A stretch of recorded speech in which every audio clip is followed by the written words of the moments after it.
Hey, what's up, everyone? I'm shooting super raw and super simple. It's July 5th, 2015. ChefTSays here. And just did a fresh shave on the noggin. Hopefully, it's looking okay. I have my morning Mickey Mouse coffee because, it's not really Mickey Mouse coffee, but the cup is.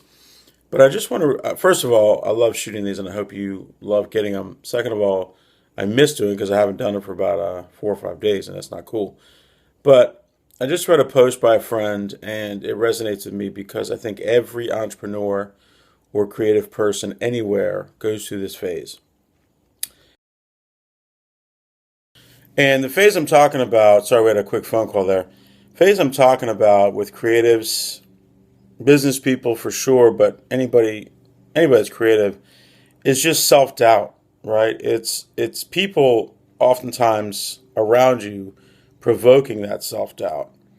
But self doubt comes in the form of so many things, and I'm no psychologist. I'm just a business person that's gone through it and goes through it still.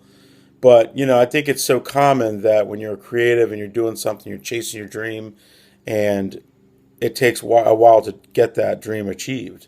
And quite frankly, I don't know if you ever hit a place where you just say, "Oh, I'm done. I've got my dream."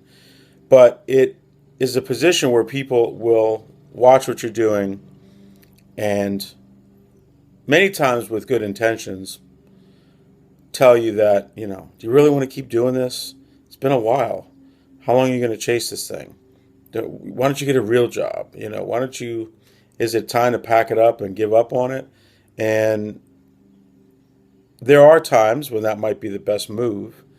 But usually, as so many, funny cartoons will show, like the guy digging with a pitchfork or a pickaxe and he's getting right to the bottom and he's 2 inches away from the gold mine, but he gives up and walks away. But there's many examples of that. But many times you may just need a coach. You may need a strategy shift. You may need some better branding. You may need to be more strategic as a creative about your business side. My mom's an artist. My dad's an accountant. So I feel like I get the best of both worlds with them.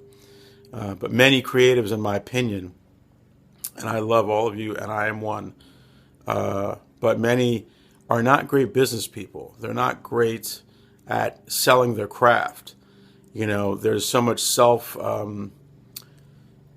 doubt and lack of self understanding to know that what they're doing is amazing, and lack of understanding that that's worth a lot of money or some money. Many give it away so cheaply because they don't want to feel wrong for charging for what they do, which is terrible. It's starving artist is a term that needs to go away, or a phrase or an idea, a concept that needs to go away. In today's society, you can literally connect with anybody around the world with the click of an email or a Facebook post or a Twitter tweet or a Pinterest post, etc. You have the ability to literally do whatever you want and connect with anybody that you want, and many will look at your art and say, "Wow," you know. Um, so the point here is not to beat anyone up, but it's to empower you to understand that if you want to pursue this creative thing, go do it and go keep doing it until you get your goals. There are times when you may need to, pivot away and do something different to earn money or alongside of what you're doing. But this post that this friend posted up definitely inspired this video. She was up all night, thinking about her career, it sounded like, and what was it really going anywhere. And my only advice was maybe you just need a different angle, a pivot, a mentor, some assistance, something.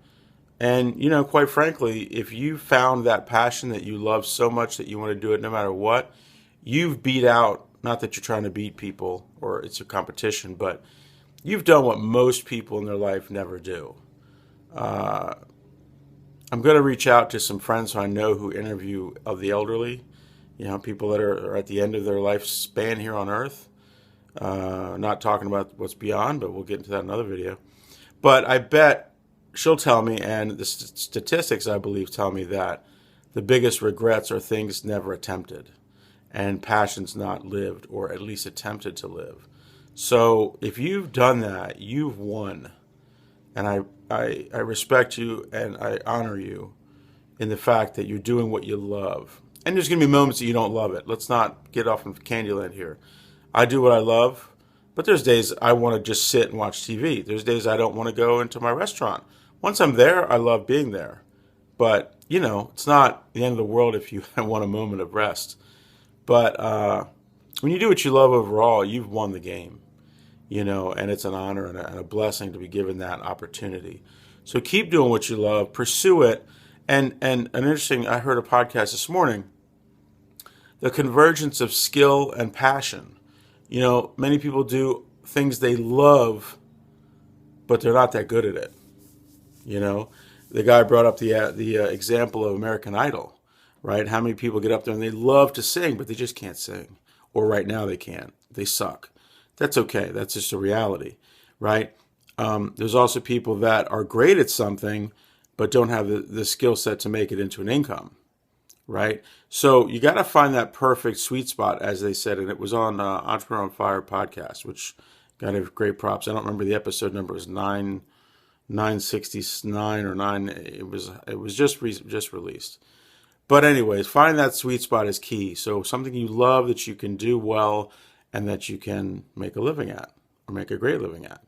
And I think often we just create our own ceilings and we create our own realities. And so I wanted to address it today. And I'd love, please, to hear your comments. This is a big topic and go on for weeks and months and years. But right now you find me at facebook.com/ChefTSays. Time has been tight and my blog and website are still in the works, but they're at the end of it. So it should be no more than a couple weeks. But facebook.com/ChefTSays. I really love to hear your comments on this. This is a wide open one, so you should say something. Please, even just ping me, let me know you're watching. I know there's a lot of people watching, and I appreciate that, and I hope you're getting some value out of what I do. But I'll talk to you soon. Enjoy the day, and we'll see you on the flip side.